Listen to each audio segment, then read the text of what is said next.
You hear it everywhere. The rich work harder. It sounds noble. It sounds fair. It sounds like the universe is a spreadsheet that rewards effort with abundance. But watch closely and you'll notice something that feels almost insulting in its simplicity. Many rich people don't win because they outwork you. They win because they can wait longer than you can afford to.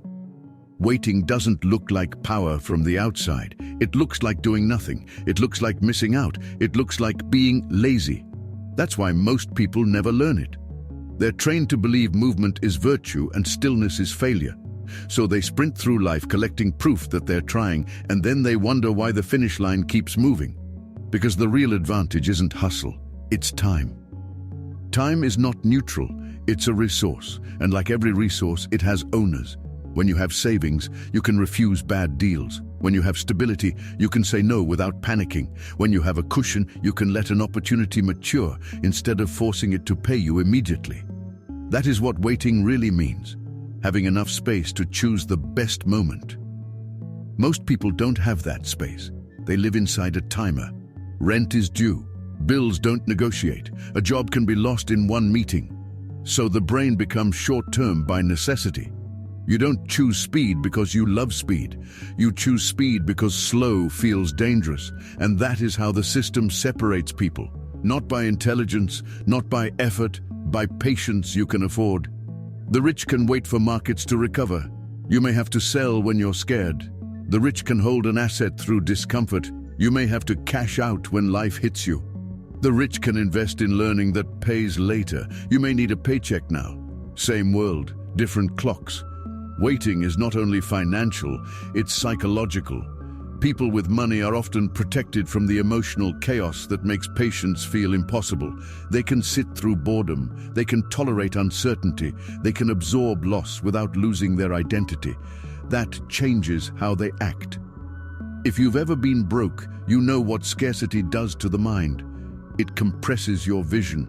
It makes you grab whatever is available even if it's wrong. It makes you trade long-term growth for short-term relief, not because you lack discipline, but because your nervous system is begging for safety. The rich are not immune to fear. Their fear simply doesn't come with an eviction notice. Their anxiety doesn't come with a shut-off warning. Their stress doesn't threaten their survival. So they can stay still while everyone else is forced into motion. This is why work harder advice can feel like a joke. It ignores the real battlefield. The battlefield is time, and time is purchased. Think about investing, because it shows this truth in the cleanest way. Most wealth is not built by speed, it's built by compounding. Compounding is patience with math behind it. The longer you can hold, the more the curve bends in your favor. But compounding demands one thing: not needing the money right now. That's why people with less money often take more risk, not less. They chase quick wins because quick wins feel like oxygen. And when quick wins fail, they're blamed for being irresponsible, even though the deeper problem was desperation. The wealthy can choose boring strategies, index funds, real estate held for decades. Businesses built slowly, relationships that mature, skills that stack. Boring is powerful when you can wait long enough for boring to become inevitable. If you can't wait, you start gambling, and gambling is impatience wearing hope. Now zoom out from money and look at careers. The person who can wait is the person who can negotiate. They can take internships that pay little because their family covers rent. They can move to the right city because they have support. They can spend 2 years building a portfolio because they're not one emergency away from collapse. Meanwhile, someone else with equal talent takes the first job that pays, stays in the wrong role, and gets called less ambitious. Not because they lack ambition, but because they lack time. This is where inequality hides. It hides inside choices that aren't really choices. It hides inside paths that look voluntary but are actually survival strategies. And the tragedy is that people internalize it. They think the outcome is a personality flaw. They think they're failing at life. They don't realize they're playing a game with a shorter fuse. Waiting longer is a luxury disguised as discipline. You can see it in relationships too. People with stability can walk away from toxic situations. People without it tolerate what they shouldn't. They make it work because leaving is expensive. They wait for love, not because they're patient, but because they're trapped. And there's a pattern underneath all of this. When your life is fragile, you become reactive. You take what you can get. You rush decisions. You cling. You overwork. You overpromise. You say yes too fast. You buy comfort. You buy distraction. You buy anything that makes the pressure quieter for a moment. So the rich don't just have more money, they have more emotional space. And emotional space changes everything. It makes you look calm. It makes you look smart. It makes you look mature. But sometimes it's just the absence of a countdown. So what do you do with this truth without turning it into bitterness? You stop moralizing wealth. You stop pretending the world is perfectly fair. You stop believing your struggle is proof that you're broken. Sometimes your struggle is proof that you're under time pressure. Then you build the one thing that converts your life from short-term to long-term: a buffer. A buffer is not just money. It's anything that buys you time, savings, yes, but also skills, community, health, and clarity. Start small. Build a tiny emergency fund. Reduce one bill. Add one income stream. Learn one skill that increases your value. Make one connection that makes your life less fragile. These are not glamorous moves. They are anti-fragility moves. They turn panic into patience. Each dollar saved, each skill learned, each habit stabilized is a minute returned to you. That minute becomes leverage. It lets you pause, think, and choose a better move instead of grabbing the first escape available. And patience is the hidden engine of wealth. Waiting is not passive. It's active restraint. It's the ability to say, I will not take the first option. I will not sell my future to calm my present.